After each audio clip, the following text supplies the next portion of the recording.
reforms, and India deserves a position.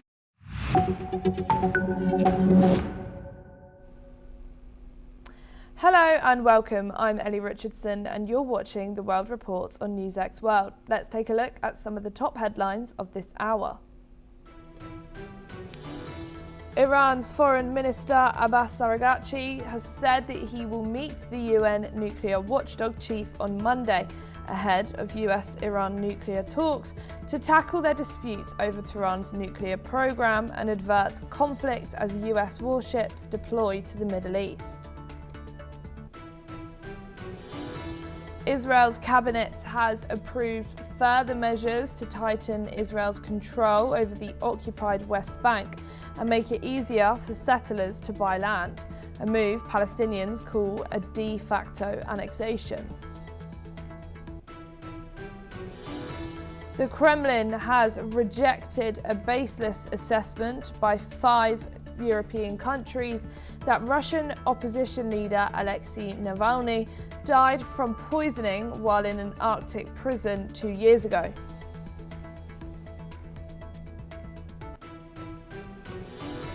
The mother of deceased Russian opposition leader Alexei Navalny said Monday she felt vindicated by a European assessment that her son died of poisoning. Navalny's mother has called for justice as her supporters marked 2 years since his death in prison.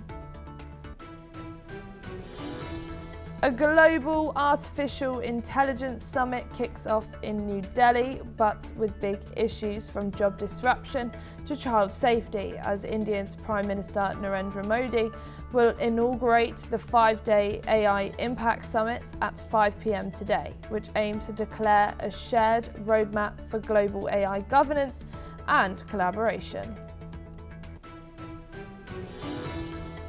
To Indonesian army spokesperson Doni Pramo has in Indonesia is preparing 1,000 troops for possible deployment to Gaza by early April as part of a proposed multinational peacekeeping force.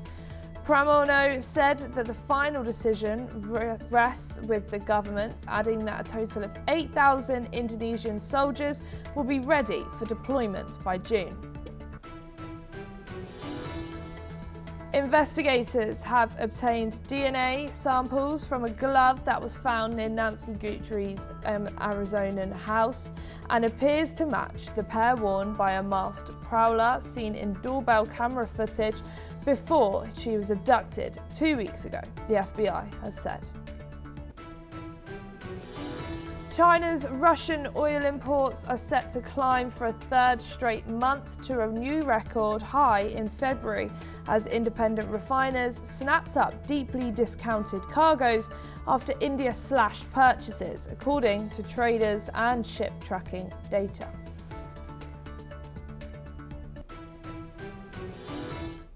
Now for your top story this hour, Iran's Islamic Revolutionary Guard Corps has launched military drills to the Strait of Hormuz, which is a key waterway that handles a significant portion of the world's oil trade.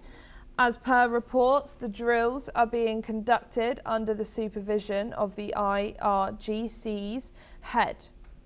Iran's Foreign Minister Abbas Araghchi is currently in Geneva for crucial nuclear talks with the United States.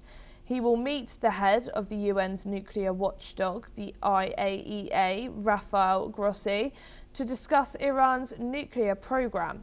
These talks come as the US has deployed a second aircraft carrier to the region, adding to the already high tensions. While the US wants to expand the discussions to include Iran's missile stockpile, Tehran insists that its nuclear program is the only issue on the table in exchange for sanctions relief. We are now being joined by Ali Mohammed Abshakbak, who is a Middle East researcher, joining us from Cairo. Thank you so much for joining us here today on NewsX World. What message is Islamic Revolutionary Guard Corps sending by conducting military drills in the Strait of Hormuz and ahead of talks in Geneva?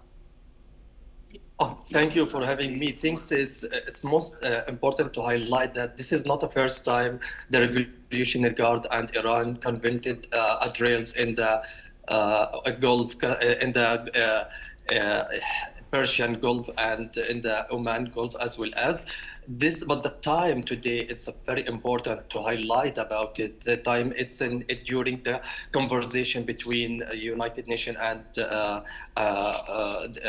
Iran today in Geneva. Tomorrow, it's the conversation will release again after the last month they have met in Muscat. So the thing is Iran want to flex its muscle since Donald Trump is still sending a military message to the Iran.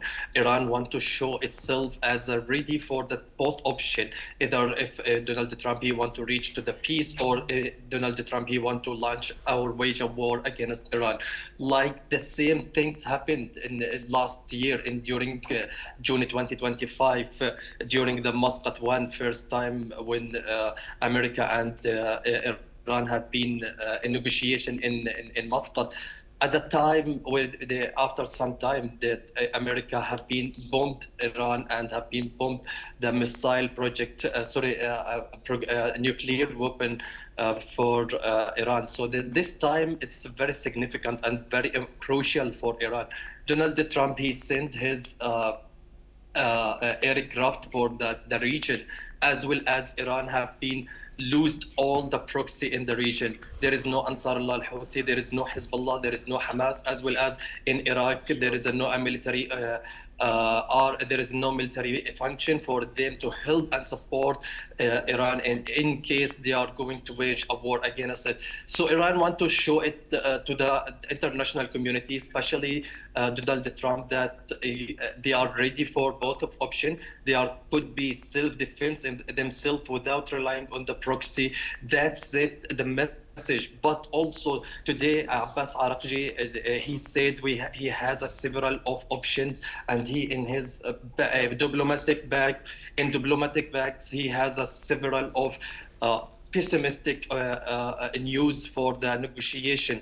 That's it. Iran want to show both option is for the both option, it's ready. And Iran, it's not like a Venezuela, what happened with the Maduro, because in American news, they usually used to mention and talking about the Ayatollah Khomeini, the supreme leader, not only for Iran, but also for the Shia sector. They are going to handcuff it. So the thing is, Iran want to show it's ready, and despite the protests on the ground happened against the regime, but also simultaneously, Iran is ready to fight against the American war in the region.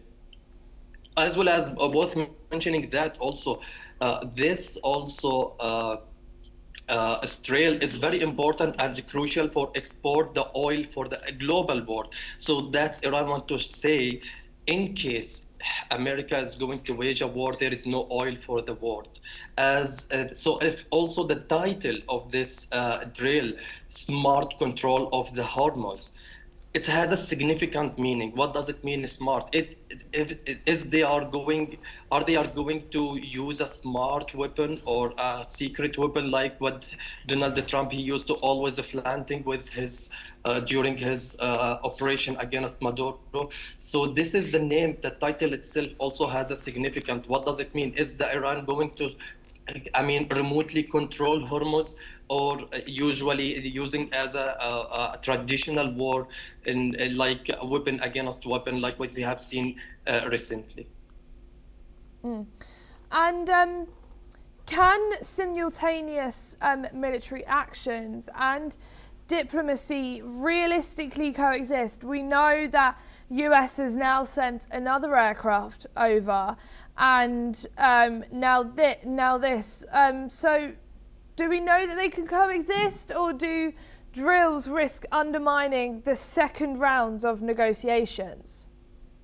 Donald Trump, he usually, and his best friend Benjamin Netanyahu, they are believing the talk and negotiate under the military pressure, like what we have seen in example in Gaza. Benjamin Netanyahu used to fight and killing people in Gaza, and simultaneously used to negotiate with Hamas. Same things happen. This is the school and new strategy for both of them to military pressurize and negotiate.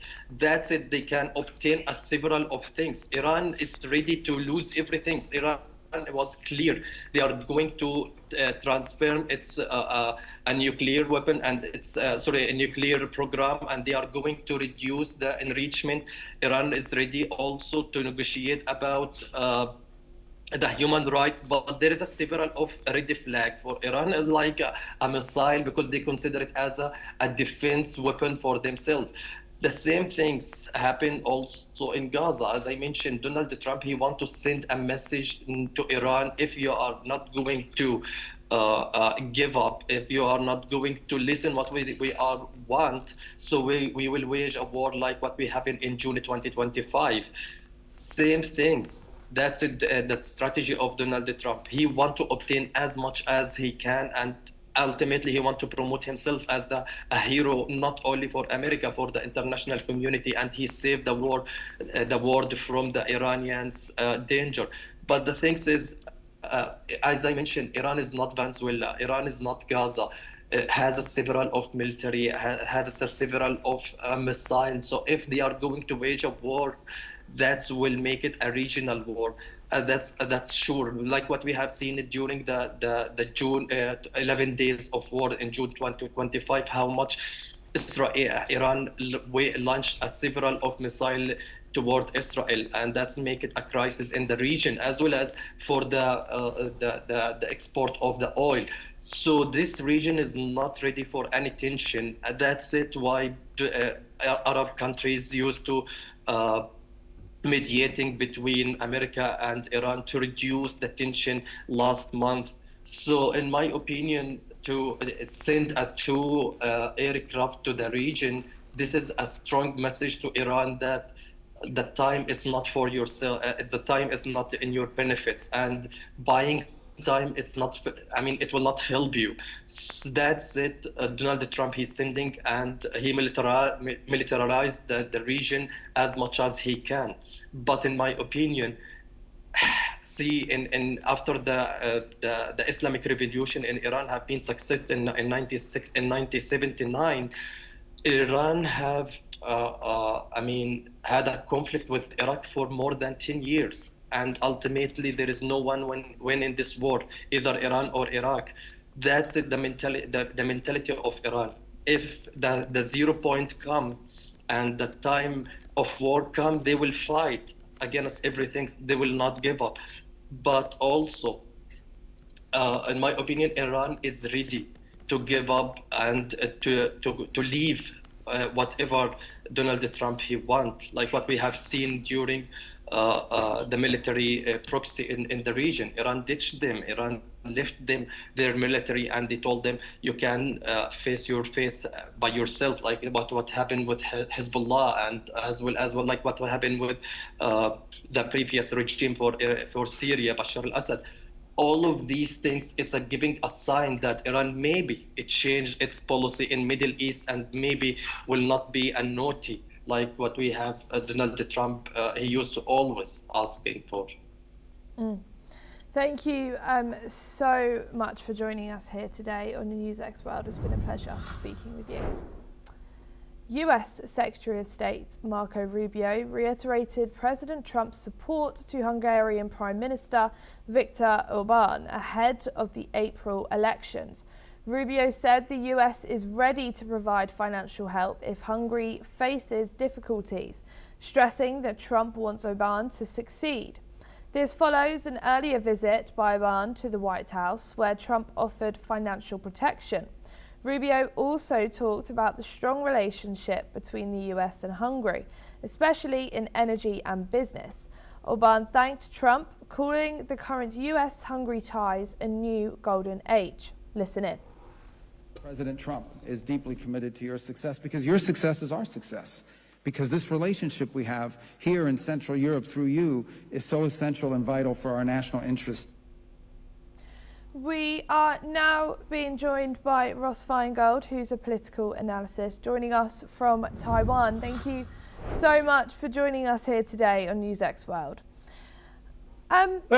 how might stronger US-Hungary ties impact EU coercion on issues like Ukraine? We know Ukraine and Hungary don't have a very great relationship right now, within energy sanctions and democratic standards. From the perspective of the Trump administration, which is obviously a critic of the European Union, that's very well known. It was in the first Trump administration. It is in the second Trump administration. It serves the Trump administration's goals with regard to Europe, that there are countries and leaders in Europe that are very critical of the European Union. So the Europeans can't say, well, we all disagree with President Trump and we're united or unanimous in that regard, because it's simply not true. There are leaders like Hungary's Orban who disagree with the European Union policies across a number of issues. They are critics of the bureaucracy in Brussels. And those views are also very well known, and they're very outspoken about that. So from President Trump's perspective, or Vice President Vance, or Secretary of State Rubio, when they criticize the European Union, they know that there are some leaders like Orban who will agree with them. And could US support for Orban influence the outcome of Hungary's April elections, and would that cause implications for the EU? That's a really interesting question. We simply don't know. We could look at different polls, and the likelihood that Orban will lead his coalition to victory again.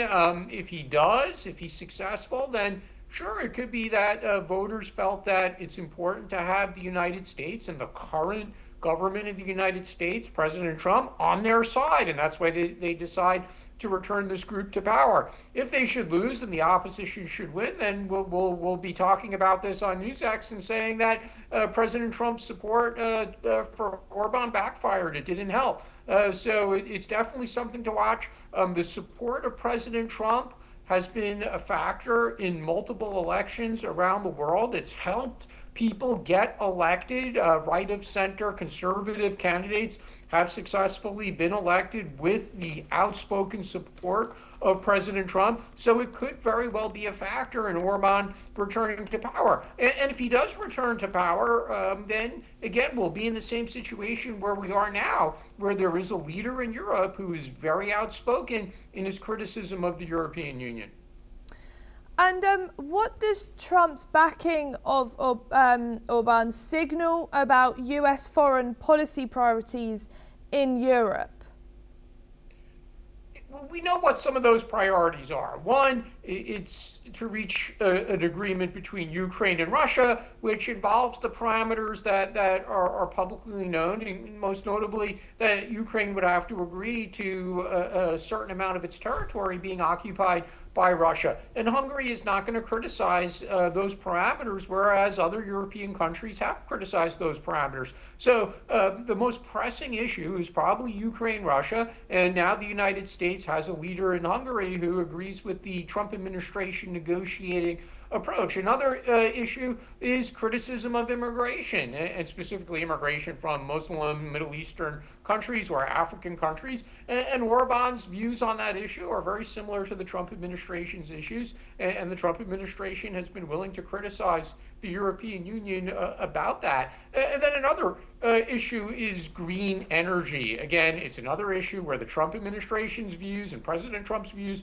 very well known. Those views clash with the European Union and the EU headquarters in Brussels and a number of EU policies in that regard. And you have a leader who's willing to say that I want to use more oil and coal. I don't want to use or be forced to shift to renewables the way many European Union members want to do so.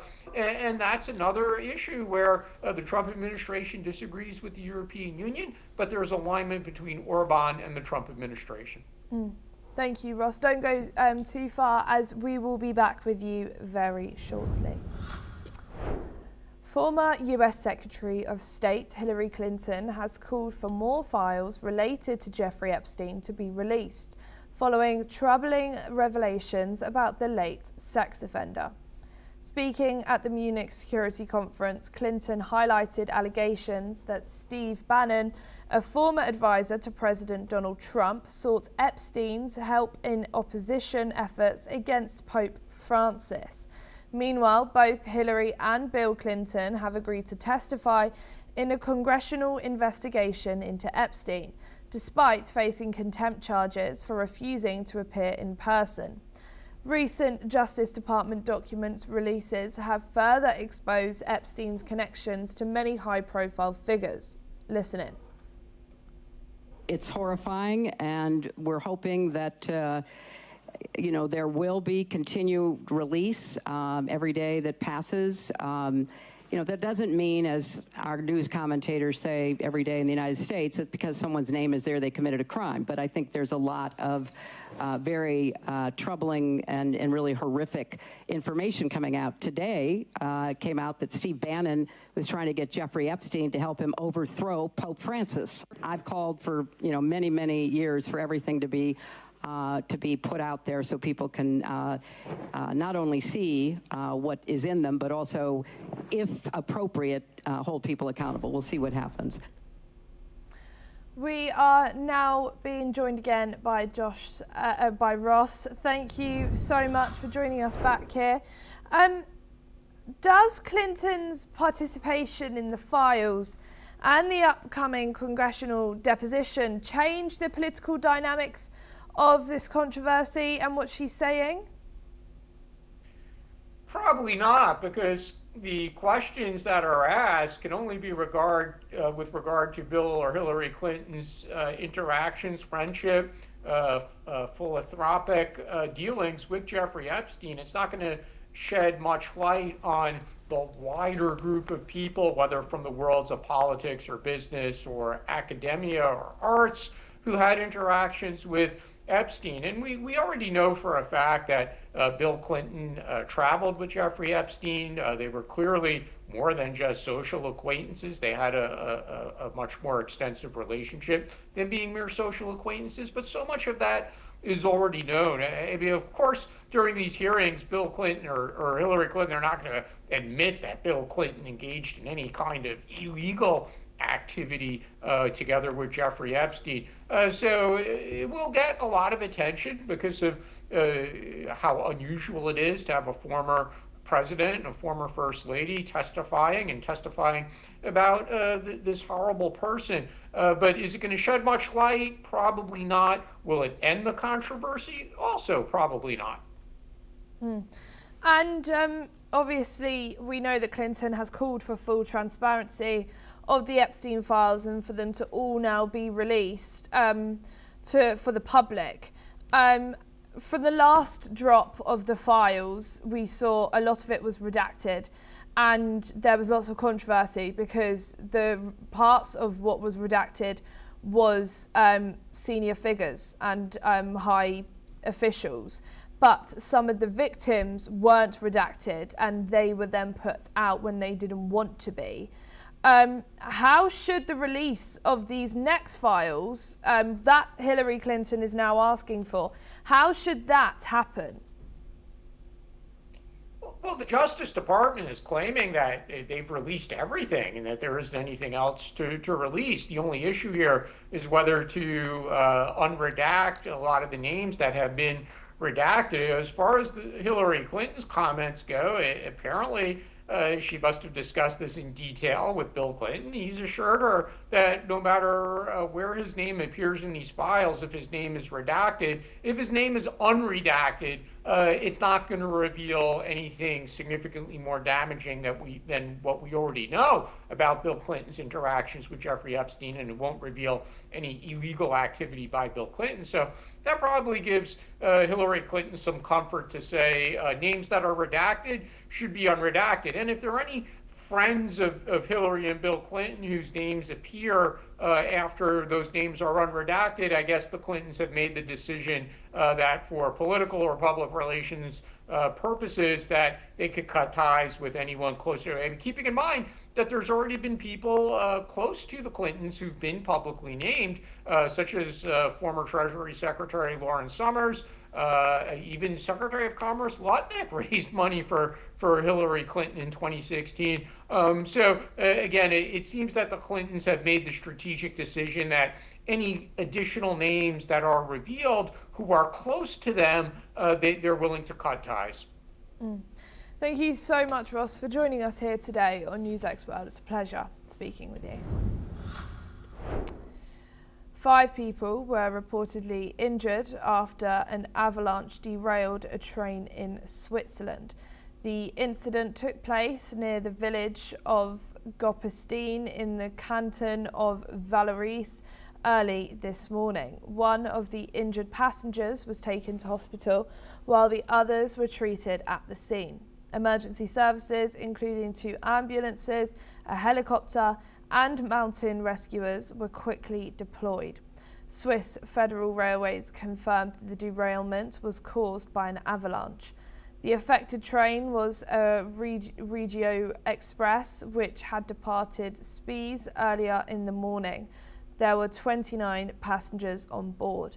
Train services between Gopenstein and Brugg have been suspended, with delays expecting until at least 4 p.m. local time. Authorities have warned that recent snowfall and storms have increased avalanche risks in the region.